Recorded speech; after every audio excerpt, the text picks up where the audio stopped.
But my concern is that this is actually a trap for Republicans, in that by making that case, by saying, look, this exactly what I just said, that this is problematic on a legal level, on a legislative level. I mean, you just go down the whole chain of events. They look cold. They look callous. And they lose the Hispanic vote even more than they would. I wonder if that's the gambit. That was the calculation, I'm sure. So, I mean, but is there a way for them to avoid that? Or are they just going to have to sort of sit there and pretend that this is not kind of a lawless action? Well, that's the question. Do Republicans sort of bite their tongues and hope to put Mitt Romney in office, and then they can address this?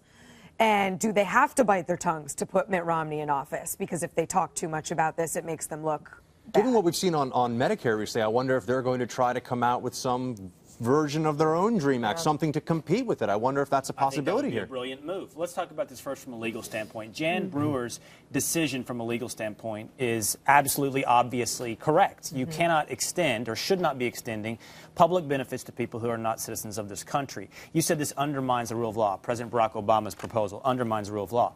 Actually, I mean, you're right, but the more technical term would be that he has declined to enforce the rule of law. Right. I think undermines it, but yeah. Yeah, right. Yours is more colloquial. But that's the role of the executive branch, to enforce the law. He has declined to enforce this particular law. Now, does Jan Brewer's, although legally legitimate choice, have bad political consequences? I think we're on to the same agreement here. Yes. And the way you checkmate that, I've said from the beginning, for Mitt Romney, is you do go for a legal path.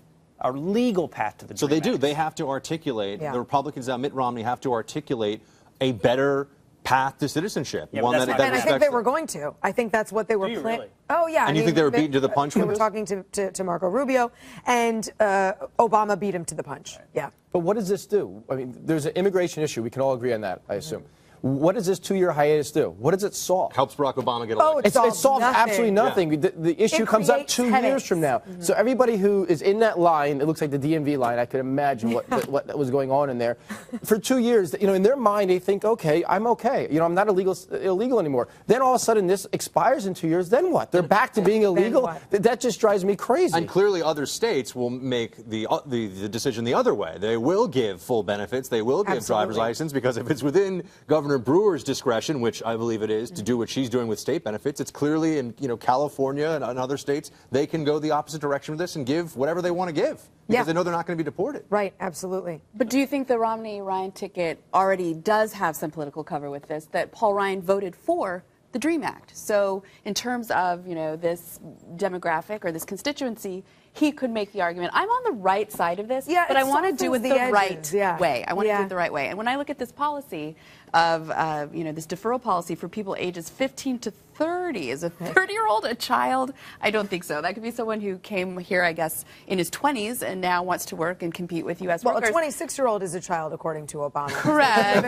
Exactly. So it's a 30-year-old a child. I'm not sure about that. And the other point being, in terms of policy, what about family unification? What happens when you have a teenager whose parents are being deported, but that person is going to argue that they should stay? What happens to the family? Has it been thought through? Yeah, it doesn't seem to be thought through. From a political standpoint, set aside the policy point you bring up, which is very good. The political cover argument that Paul Ryan provides I don't think he provides any political cover. For having voted for the DREAM Act. Remember the other night we talked about the power of anecdotes and stories, right? Sure. They must make their proposals so stark and so far beyond, and it has to be they, including Mitt Romney, Barack Obama's current position, that it's obvious to everyone. And when I say everyone, I mean all of those little stories that lined up down the street today. And those people right now don't care how Paul Ryan voted. I'll tell you, having an email exchange with a friend of mine who was like, Republicans are going to lose the Hispanic vote even worse this time around, et cetera, et cetera. And I remember years ago giving a story of going to a citizenship ceremony for a friend of mine down in D.C. at the federal courthouse, and I will tell you, it was one of the most emotional things I've ever seen. These people standing up to pledge their allegiance to this country. So patriotic, fills you with such pride. Tears literally sprang to my eyes.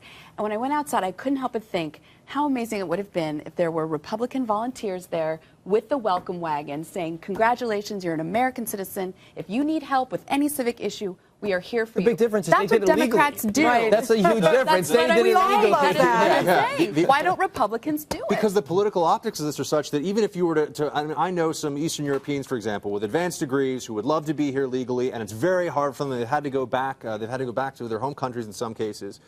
that's just not as good a story as what No, we're I'm it's just saying not. operatives go to the courthouse and shake their hands. No, I mean Welcome to America. that's a nice photo op, but the Republicans, That's the what way they they could do. come at it from the other side would be to say there are a lot of people that want to be citizens here, and there are a lot of people that are trying to go through this process legally, which is the argument, by the way, if they were going with principle and not with politics, they would make. The problem is they can't make that without looking like Ebenezer Scrooge.